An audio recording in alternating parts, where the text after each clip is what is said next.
You've come very far. When you joined, you were juggling two full-time jobs? Yes, I was intrigued. I checked out Bigo's YouTube. The mastermind really helped with that. You underestimate how much you can accomplish in a certain amount of time. I thought it would take me at least 6 months to get to 10K a month. It's a lot easier than you think it is. A lot easier. I just joined CTC, so I decided to drop one job. It goes to boom, $5,000 essentially for a website. So I was really, really impressed. In your case too, you were surprised. I asked you the question, imagine the 10 years you spent at a 9 to 5.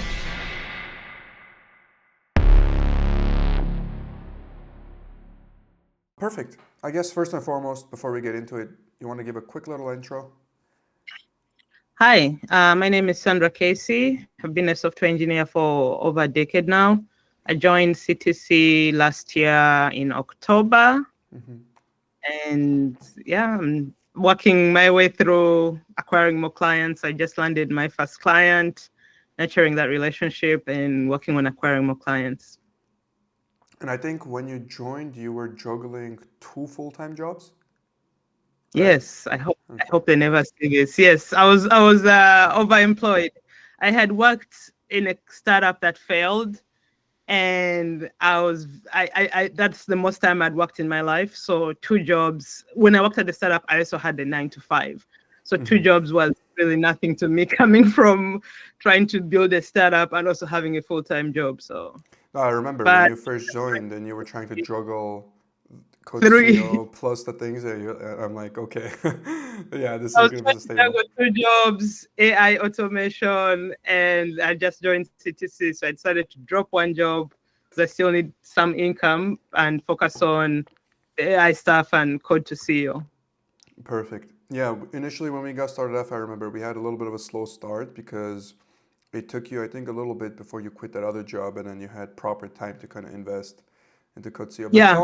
tell me a little about, because we talked a lot about this, but tell me a little behind your thought process behind why you even joined in the first place, more so from the standpoint of a software engineer, because you did have over a decade of experience, so you would be considered a senior developer. Yeah. So why I joined, I was on YouTube as usual, as I often do. And sometimes titles catch your eyes if you're a software engineer, and there it was, stop coding. I was like, okay, if I'm not gonna code, what should I do? So I was intrigued. I checked out Bigo's YouTube, and right away I was convinced off the bat. He delivered value with one video about communication that was super, super helpful.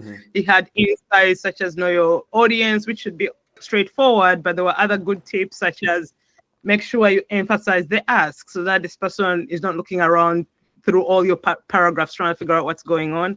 So I was sold on that. I started applying it in my at work. I started picking up more tickets that required documentation planning, because before I would focus on the toughest ticket to flex and show how good I am, and it will show up in the review. I fixed that tough bug, and I would avoid tickets that involved tech planning. Now you gotta write out a document and create the tickets. I would avoid those. So I started doing more of those. I started communicating better. I realized I could code less and communicate more and still have the same output. And then, of course, AI happened, and most employers these days, I think, and the background, they know we are leveraging it. So that simplified things. Yeah, I don't know if that answers your question. It was So, the YouTube video, and also when you emailed, I joined your mail list right away. And I remember you emailing a free program for 10 people. And I was the dummy who opened my mouth and I was like, big God, pay 5 figures to know everything you need to know. In particular, he explained that he had gone from junior to manager in 9 months. And I remember it took me a couple years to go from junior to the next level. So I was really, really impressed. I'm like, whatever he knows, I need to get into that info too. So that's why I was like, I'm gonna go with big on this one with CTC. yeah, it's interesting you talked about you initially got in from a corporate standpoint, right? Leveraging, because I did the corporate, basically junior to manager in 3 years, and then my promotions were 8 to 9 months each one, pretty consistently. But it's interesting, initially you joined, well, you were thinking of joining, but you were applying it towards the 9 to 5 setting. You hadn't considered Yeah, entrepreneurship yet, right? I remember that initially, but we're talking yeah. about that as well. So tell me a little bit about why the shift happened and the key takeaway that you kind of realized when it comes to 9 to 5 versus entrepreneurship. Yeah, so the shift happened when I was going through the beginning of the course, Grab Life by the Horns. Mm-hmm. We had to do a lot of exercises that forced me in particular to do some deep searching. I got a journal for 3 months and they had these pages to create a 3 month plan, a year plan, a 3 year plan, a 5 year plan, a lifetime plan. So I made all that plans and I realized ultimately I would like to make a certain huge amount of money. And through going through the course, I started getting my brain rewired into thinking, hey, there is a lot more out there than what you're getting. If Bigo was explaining, for instance, in his experience, how when he had a consulting firm and they were making millions off of his back and paying him a salary. And I Mm-hmm. realized that's the case in most employment places where you may make six figures, but you don't really have you may work from home, but you can't go work from Uganda, for instance, like I can't. I don't have the location freedom. I don't really have the time freedom because if I did, I should be able to take off a month every year and Mm-hmm. go do whatever I want. But I can't afford it. I don't have the time freedom. I have to be at work 9 to 5. So going through the beginning of the course and realizing it does not have to be that way and realizing, okay, let me manage my energy and not my time. So I realized I wake up very early and then I'll do all these morning routines. So I switched that around and I'd wake up and focus on CTC. And I started seeing progress, which helped for me to keep going. So what happened is eventually I got to a point of doing sales and marketing through CTC. And I realized how much easier it is Mm-hmm. actually to do the selling and marketing. And that was very crucial in shifting my mentor from you're just an implementer to I'm an entrepreneur. Mm-hmm. And also focusing on the 80-20, the 20% that's going to move the needle. So I would start my day 3 hours dedicated CTC, go through the course, do the exercises, and then give work whatever time was left. So I completely switched my mentor and started to focus on I need to get out of this. If you look at the numbers, I'll never become a millionaire working a 9 to 5 like this with the taxes, especially if you think about all the tax cuts Mm-hmm. versus the benefit of running your own business. Mm-hmm. And as Biko says, code is the gift that keeps giving. For instance, if I create an app that's stellar, they could make money long after they fired me from that app, Mm-hmm. right? So it's the gift that keeps giving, and I think that's why software engineers are paid a lot. But if you go do it for yourself, it's even better because now you have total ownership for what you've built. Um, you get to decide when you do it. You get to decide how much you do it for. So that freedom was really what I ended up taking away from the course, the beginning of the course, in that ultimately I want and location time and monetary freedom. Mm-hmm. And I'm not going to get that in a 9 to 5. So I realized I need to double down and really make the entrepreneurship thing work.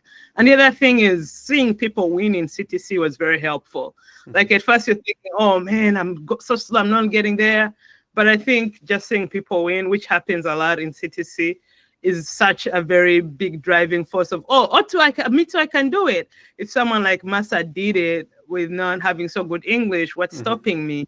Mm-hmm. So seeing those testimonials, people coming in and within 2 weeks making, moves, was really inspiring and helped with confirming to myself that I made the right decision and this is gonna work out.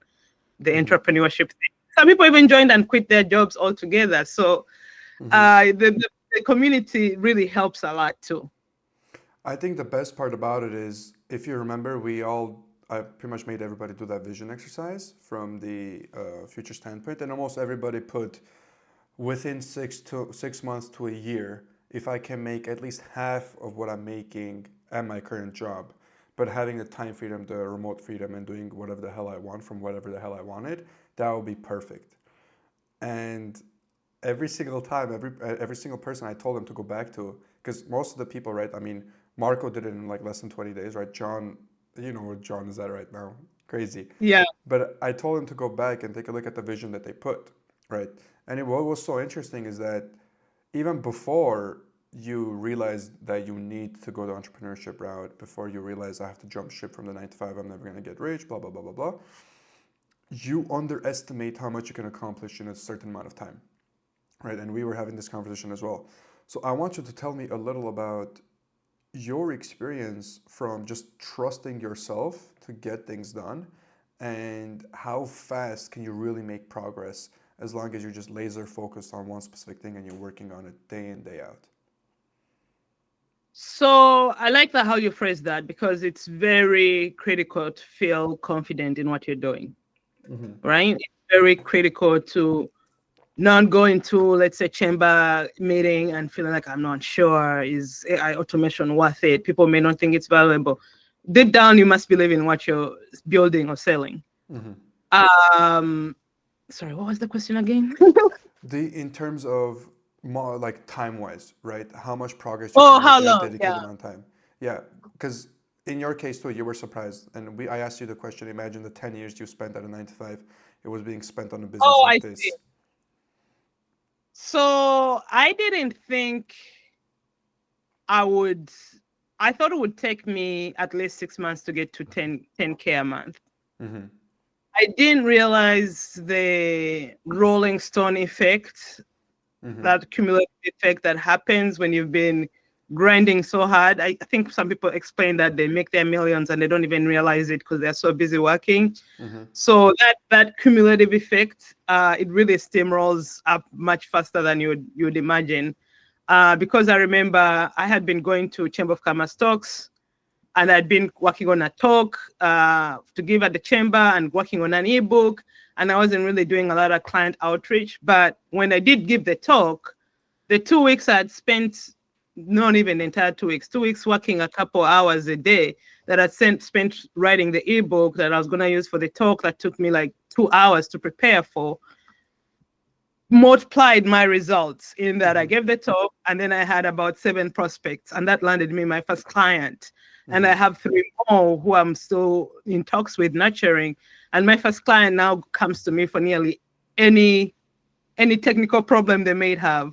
So it went very quick, because at that point, I remember I used to say, if I don't get one client from the talk, I must be doing something wrong. I must be doing something wrong, because I'd put in all this work, the background. But then when I did it and people signed up for my book and I gave the talk, it just happened so fast. Now I no longer have much time, honestly. I keep thinking I may quit my job sooner rather than later, because just Friday, I've been working. I worked all Friday, worked Saturday, worked all day today, and I'm not really feeling it at work anymore. Like I'm enjoying entrepreneurship so much and working on my business that I think soon, rather than later, I may have to quit my job because it's picked up so fast. And I guess let's talk a little about that. I call it the taste of freedom. So once you get a little bit of, like a taste of actual freedom, you can't ever go back to a 9 to 5. So do you see yourself in the long term, let's say 5 years from now, still being at a 9 to 5? No. One thing I've learned that I've been hearing, but I guess out of jealousy, I just didn't want to believe it. One, Naval Ravikant talked about this, whether like you need a few skill sets to survive, to get to be rich in the next 10 years or so. Coding was one of them. So I thought I'm set, because I know that skill set. But then people would always say, if you can sell or market, you'll never like starve. If you can sell or market something or yourself, you'll never starve. And that used to piss me off, or I would get jealous, because I myself had no success selling or marketing. I didn't know anything like that. I never tried it. But now that CTC has equipped me with a skill set of making people know my existence and my product and selling to them, I feel confident I'll never need a job again. If I master this, I'm confident. I keep telling my husband, I'm going to retire you. And he just jokes, thinks I'm joking, but I'm very serious. In the next 5 years, I don't even think I'll be writing code in the next year, honestly. So I don't even think I'll be writing. Let's even say 6 months. I don't think I'm even going to be writing code. Now, these days, I just enjoy the sales and marketing. And why would I just go do that for someone else when I can do it for my own business? tell me a little about that. So you mentioned in the next 5 years you're going to retire your husband, which is honestly phenomenal to hear, right? From my perspective, because that's what I love seeing. I love when people dream big and actually get it, achieve it as well. But you mentioned something interesting. You said next year I'm not even going to be writing code, right? And you already hinted that before you didn't prefer sales or marketing, but now you actually do quite find it fun to do and like it. But from the initial few months that you were in here, you were learning all, consuming all this information, right? From the outside, there wasn't much progress being made. And then all of a sudden, all these progress happened in a span of a month. But people didn't see the months of effort you put in beforehand, right? And the same thing's going to Yeah. happen in the future. So next month, you don't know where the heck you'll be because it's a parabolic, excuse me, it's an exponential curve. That's how it happens. As you saw with anything in entrepreneurship, it's It's exponential. already Yeah, happening. which is Like, so different from a 9 to 5. That's why we can't quite get used to it, right? It's very shocking to us. But tell me a little, I want you to emphasize it more specifically from why will you not be coding a year from now? Since you were a software developer, you've been coding for over 10 years. Why are you not coding a year from now? I think my business would be in a better position, me as the face of the business doing the marketing and the outreach. I think if I get if I'm still coding, I'm creating a bottleneck in my business, and that bottleneck is me. I can only do so much. So I could either take on more clients and outsource, or I could focus on serving one client at a time, which I think is stupid, as Bigo says. So the way I see it, ultimately, I'm just going to keep taking sales calls, and there will just be no time essentially to write code at that point. Like, getting a lot of clients, let's say you're managing 10 clients a month, you can't write all that code. So at that point, hire, because not only do I enjoy the sales and marketing, I also want to make sure the relationships that I create are not ruined by someone else. I want to make sure I'm the one nurturing those. So at the end of the day, I'm the face of my business. If someone is communicating with clients, I must trust that they're going to be a good representation of my business. And that's something that's hard to train. And also, at my level of coding, I'm more of a software architect at this point.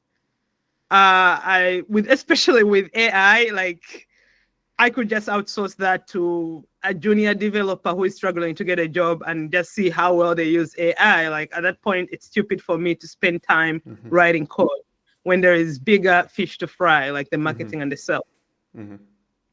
Okay. Of course, I have to fulfill the clients, but that's why you hire smart. And in CTC, you get help with that. So essentially, the point I'm going to get across, even for a software engineer who people might think coding is the bread and butter, there is still a higher ROI thing you could be doing outside of coding. Exactly. Okay, perfect. Exactly. And Maintaining my business brand and making sure it is the way I would like it to be and all that. I think that's a higher ROI because ultimately that's what's going to keep bringing in the clients as opposed to the fulfillment. Well, the fulfillment has to happen, but I'm not worried about that. You said something interesting too. You said, I'm confident that even let's say I get fired or I don't have a job, I'll never starve. I'll be able to make money because of the skills that you have now. So tell me a little about that confidence, that freedom that you have right now in your own abilities to do whatever it is you need to do, knowing that you're still less than 6 months in terms of like age, less than 6 months into this business world, right?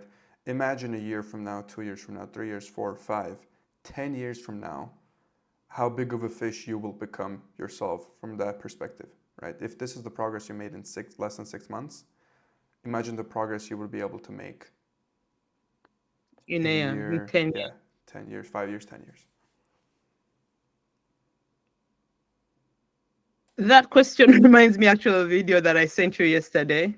The difference between a million and a billion. Fill everyone in. A million seconds is 11 days, I believe. A billion seconds is 31 years. So if you look at things in that perspective, or as they famously say, cumulative interest, I don't think there is a better way to visualize it than with those kind of digits. The compounding effect, the compounding effect is so great in that, like you said, in 6 months I've accelerated, but I don't think it's gonna go like that. I think it's going to go like this. And I'm confident in that because I had tried entrepreneurship before. failed startup, tried to freelance, it never worked. I didn't have direction. My North Star was fuzzy, but now it's not straight, super clear where I need to go, and something terrible will have to happen for me not to get where I want to be in 5-10 years. um I don't know how to explain it, where the confidence came from. Mm-hmm. Honestly, I guess it was getting that test of selling someone for the first time and Mm-hmm. realizing, oh my God, I can sell. If I just do this, if I give another talk at another chamber, I could just keep selling like this, that kind of thing. And I realized how easy it is to actually sell and get more clients than it is to implement. The Mm-hmm. implementation will slow you down. And ultimately, I just want to keep getting more clients and, of course, fulfilling. So that's why I'm confident that in 10 years, I'll be where I want to be, because I've tried the entrepreneurship thing before on my own Mm-hmm. and it don't go anywhere. I spent a year coding for a startup as CTO and did not go anywhere. I did not get equity. So what I've seen versus now in 6 months, where I spent 3 months with a backlog of just starting, not implementing anything and only implementing after I sell, I'm now confident. I've seen the red pill now. Okay. And since we're on that topic, tell me a little about what effects the mastermind had on you from not only a mindset perspective, but from maybe what's achievable or what's doable, anything the mastermind really did. Yeah. So I had it a lot with other YouTubers who would say, go to an expensive hotel and have a coffee just so you're around wealth. Mm-hmm. It's very hard to understand. I don't know if you've read Rich Dad Poor Dad. Some things are very hard to put in concept if you grow up poor, right? So so for me, I always, for instance, like if someone invites me to their nice house, I'm like, can you give me a tour? Because I like to get ideas. If I'm going to manifest and work towards something, I don't know what a good life is if I haven't experienced it. I don't know the levels I could get at for comfort if I've not experienced it. So the mastermind gave me a test of that, of what's feasible. Um, the energy was on a whole different level. Everyone was good people. They're, driven, ambitious. So just feeding off of that energy alone, and also being treated really nice in a nice, surrounded by all this wealth in LA, being in a nice mansion that had heated toilet seats. Yes, I gotta mention that. I was impressed. Having a private chef and Mm-hmm. having testing Italian food that I've never eaten in my life, and realizing actually I flew business class. So that was also the first time. It was an experience, and I don't think I'll ever go back to coach. Mm-hmm. It's just the freedom, the comfort. I mean, we work so hard, and then you go on vacation and you're crammed in coach, and you're tired when you get to Mexico, and now you're Mm-hmm. jet lagged because you couldn't sleep on the plane. And people are there is levels to this stuff, and if you don't put yourself out there, you'll never know. You'll still have a small mindset of, you're the average of the 5 people you surround yourself with. You will have that lower lower mindset, as opposed to, whoa, I need to work hard so that I can always afford business class. I need Mm-hmm. to, I need to work hard so I can be able to take care of my health, so I can enjoy the money of what that I'm working so hard for. I would like to hire a dietitian without even thinking about the cost. If I want a personal trainer, that's great. But if you're growing up thinking frugally, you're gonna be limited in that mindset. You'll be budgeting in terms of a paycheck, Mm-hmm. right? As opposed to budgeting in terms of the lifestyle you really want to live. Mm-hmm. So the mastermind really helped with that. I'd never been to LA. So getting that experience, I mean, we had a bodyguard. It was just amazing. Bigo does not, what do you call it? Does not cut corners in anything he does. So it was, That was one of the reasons too. I enjoyed it myself as well. If the French toast also. For me, the French toast was the oh favorite my part of it. God, That legendary French French toast, toast. yeah. But one of the reasons why the mastermind was the way it was is I always emphasize with everybody, right? Mindset is so important. And I know it's cliche. I know it's talked about a lot and it's become this guru type of thing where, oh, mindset, red flag, stay away.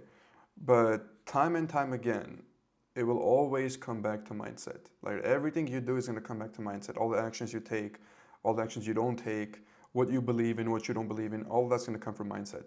And one of the most important things are standards, right? So what you Yes. tolerate, what you don't tolerate. And Yes. we had this conversation with regards to that client. Yes. Yes. But this is also especially true from a physical standpoint, your physical surroundings, but also how much money you tolerate making a month, how much, in what house you tolerate living in, or all these I different redesigned my office thanks to the mastermind. I perfect. took out all distractions. I'm like, I don't need the switch. I Yeah. don't need and Mm-hmm. I was like, I needed to be efficient because man, that place was just it gave me a feel for, what would be Mm-hmm. ideal. I don't want to live in a crummy, messed up, office. And, It's and all that in place, right? If you can maintain those high standards, tell me honestly, is it easier than you thought it would be, knowing everything now? And do you it is. regret It not starting it is. sooner? I regret not starting sooner. I regret a lot not starting sooner because for some reason I thought I could not sell. For me, I felt like that was my most limitation. Mm-hmm. And now that, sorry, I keep going back to the selling because I partnered with other people hiding behind them to do the selling for me because I wasn't confident. I would hide behind. I remember even signing up for the CTO job which didn't work out. And I was thinking 1% would be great because they had said like a bill. I'm thinking 10 million. I'll do all these 10 million. I'll be all set. I literally signed away my life and whatnot for the mismo 10 million. I know I'm saying that. I don't have it right now. But now I'm thinking bigger. Like 10 million is no, it's not enough. Mm-hmm. And I remember 3 years ago, I would be set for life in my head. And it's like, no, I need to do more in my life. I need to do bigger things. I cannot be thinking small. I cannot just be thinking, let me get my 10 million and run and hide and do. I now have bigger goals. I want to build schools, hospitals, all these things. You can't do that on 10 million alone. Mm-hmm. So now I have bigger goals and I feel like I'm not being unrealistic, if that Mm-hmm. makes sense. Like it feels like, yeah, people have Elon Musk lost how many billions and he's still the richest man on earth. Mm-hmm. There's money out there. And when you're tied to the paycheck, you can't think like that. Mm-hmm. You can only think, oh, what is my coworker making? What are other people in my position making? You're locked in. You cannot think, well, let me go ask my boss. I need to make 50K a month because it does not work like that. Well, if you're doing it yourself, sky's the limit. You want 50K a month, go for it. You want Mm-hmm. 100K a month, go for it. There is no cap to how far you can go. Well, if I stay an employee, I'm definitely going to cap out, especially at senior engineer level. You can either go tech lead or manager. Mm-hmm. Like once you get to senior level, you've capped out. But I mean, let's take a look at that, right? Because I was also before of the mindset of I'll make partner in a 9 to 5 environment. But you 10 years in that versus you just 5 years even in this, who do you think would go further? Me 2 years with this. 2 years, okay, even yeah. I mean, but that's what I'm trying to really get the With point across. AI, That it's yeah, especially now with AI, you have cursor and everything, right? And you yeah, can see all the and stuff the happening. employer may say use Copilot, but they're not Mm-hmm. gonna go as far as put the entire code base in AI. Mm-hmm. They have actually said don't put the code base in AI, like be reasonable. So there are still limitations there. While in my own business, I can do whatever I want. I can just use Casa, put AI everywhere. Of course, I check the code, but it's so much faster and much more efficient. And I think employers can be slow to catch on with Mm-hmm. such trends. Where, for instance, people have been coding with Gemini for, I would say, 6 months now, maybe a year, 6 months now. And at work, they're still talking about Copilot, Mm-hmm. like completion. There's not even, I don't even know what it does. Copilot, it's Mm-hmm. supposed to complete the autocomplete. That's all it's doing. And it's actually slowing me down because Copilot would be try to be helpful. Let me fix this type error for you, and it does not seem to have context for some reason for everything going on. But anyway, we are limited with the tools we're given at work. While in my own company, the sky's the limit. Whatever tool I want, I pay for it. I get it. I make So the decisions now. mm-hmm. Okay, so let's talk a little bit about that aspect in terms of the Sandra from before CTC versus the Sandra now, right now talking over here at this moment in time. Are they two different people? And if so, what is the primary difference between them?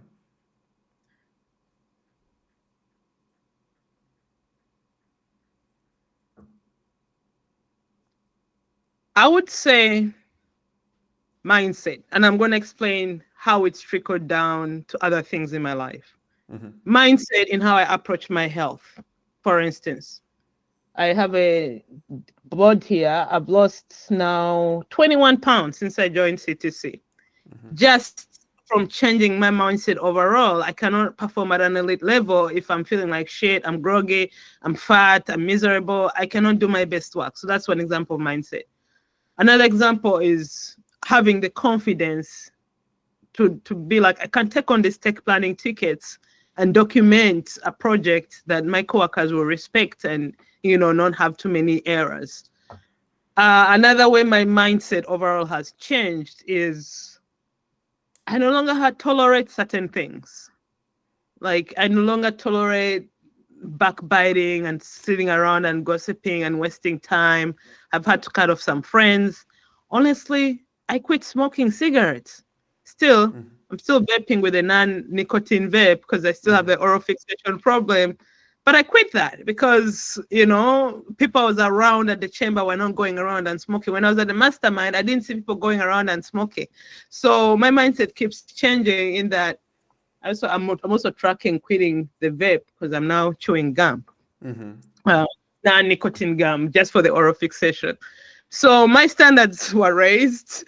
The Sandra before wanted this watch so bad, an Omega C Master so bad. I could afford it, but I would tell myself, well, I don't need it and all this. Oh, I guess I would have to pinch my pennies to afford it if I really wanted it.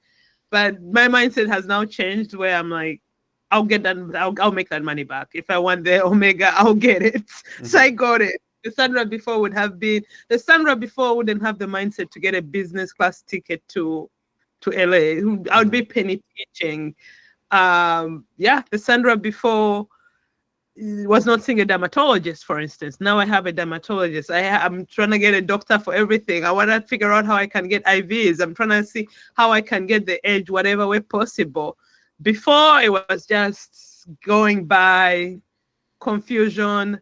The Sandra before was lurking on Upwork for an Mm-hmm. AI automation job. I remember Mm-hmm. this so well, where I saw a post where they're like, we're looking for make.com automation experts. I'm like, easy peasy. And then there it was. And you must be able to bring ideas for us to automate. And I remember that so well. I think that was one of the main decisions where I was like, no, F this, I'm going to CTC. Because how dare you insult me? If I have ideas to automate, why would I come work Come for to you for you. $15 Mm-hmm. an hour? So I realized how the people who could market and hire can kind of take advantage of you because Mm-hmm. if you can't even come up with the ideas yourself, why even hiring? Mm-hmm. But yeah, the Sandra before was not sure, jumping left and right. Maybe I could get a second job. Maybe I could pick up more freelancing like that because I was thinking go to Upwork, create my portfolio for make.com, go do my different company. But I was thinking, small and thinking from a labor point of view. I love that you I brought hope up. that answers your question. No, that's perfect. I love that you brought it up because I mean, most people it's the monetary motivation that motivates them to do anything, right? Make more money, 10,000 a month, 50,000 a month, 100,000 a month. Oh, that will come. That will come for Yeah, sure. but I just gotta make sure I. in your pursuit of making that more money, what ended up happening is it carried over into all your other aspects of life. So you naturally started leveling up all other aspects too, even though that wasn't, say, the primary focus.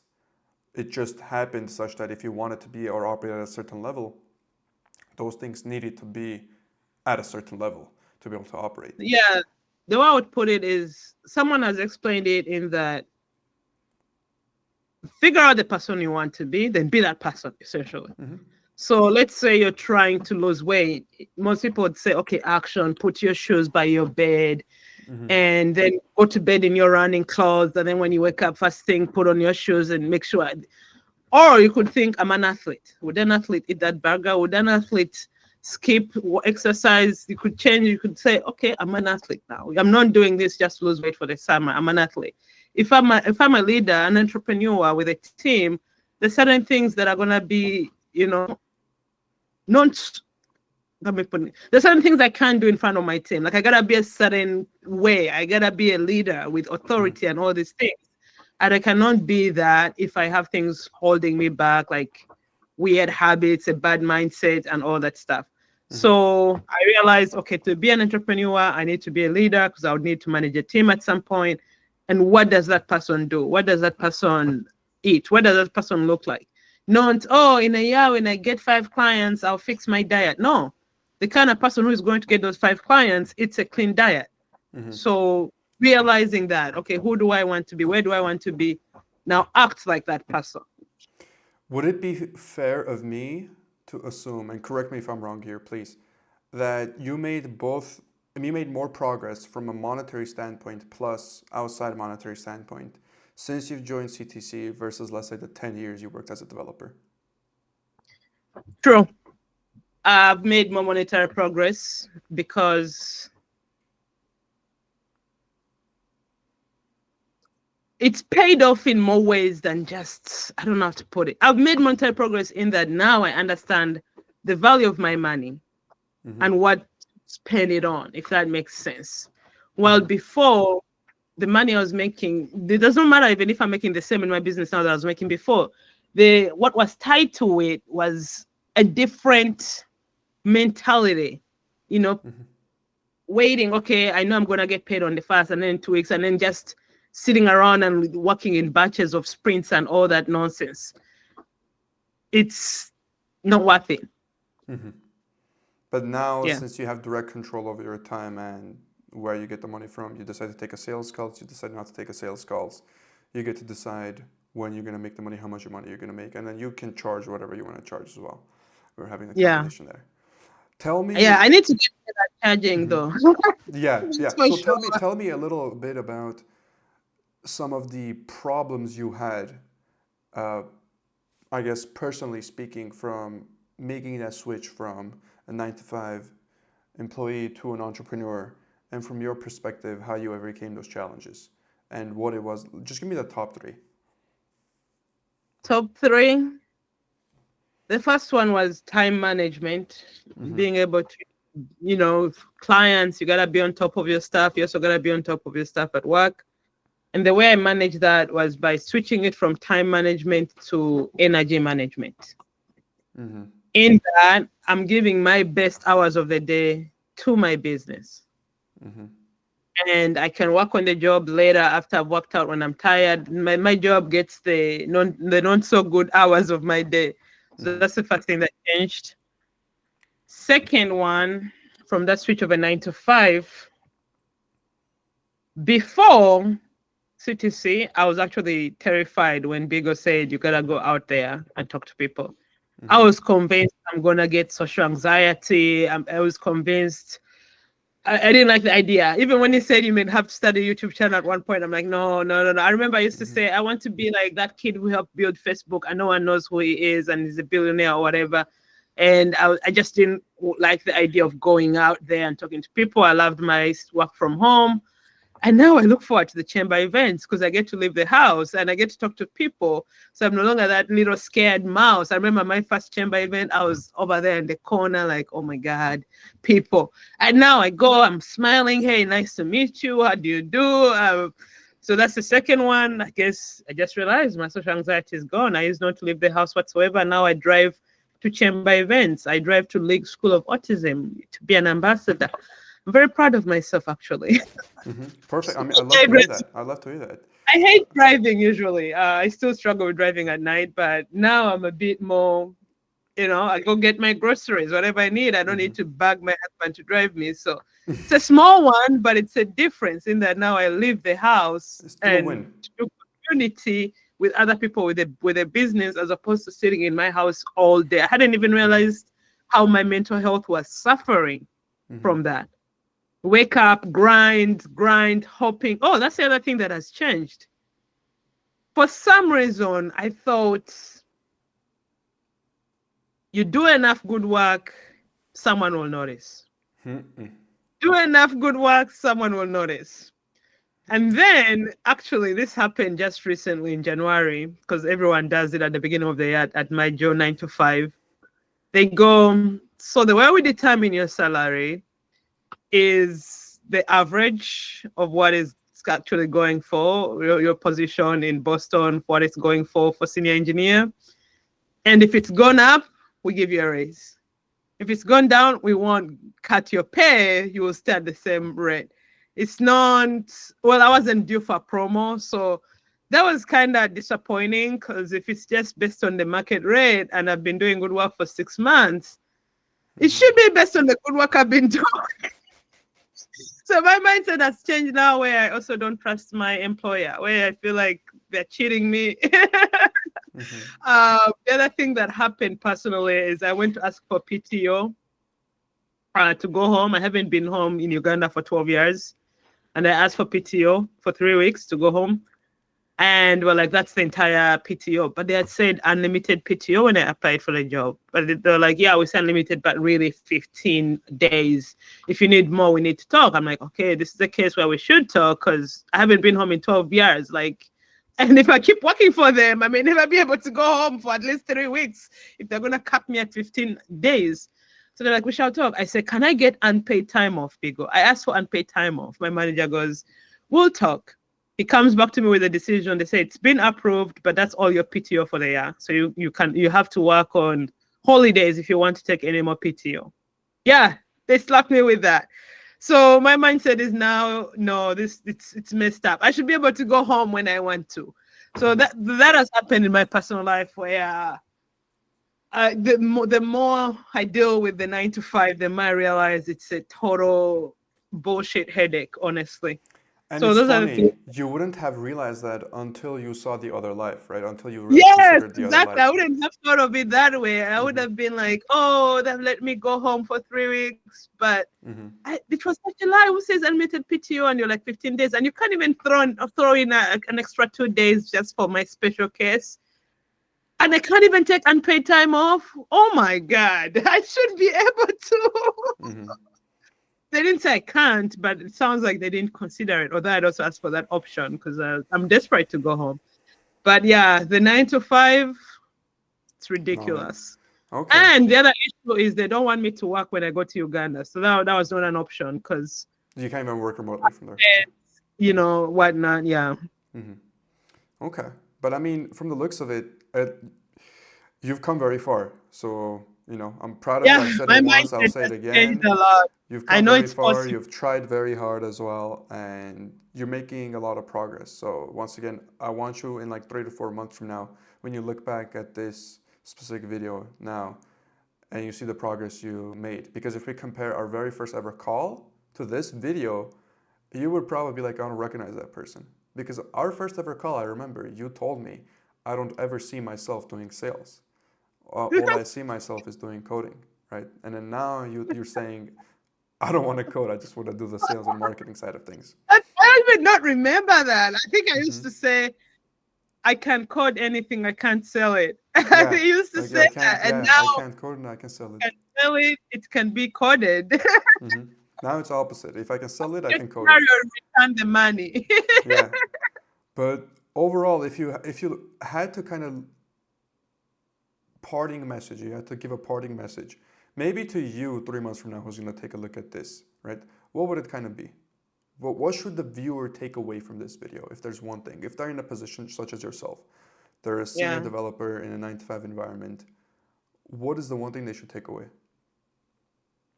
Bet on yourself, believe in yourself and take a bet on yourself. That's what I would say. By that, I mean, betting on yourself is, what do you want? What do you want in life? Do you want that 50K a month? Believe in yourself. It's there for you to go get it.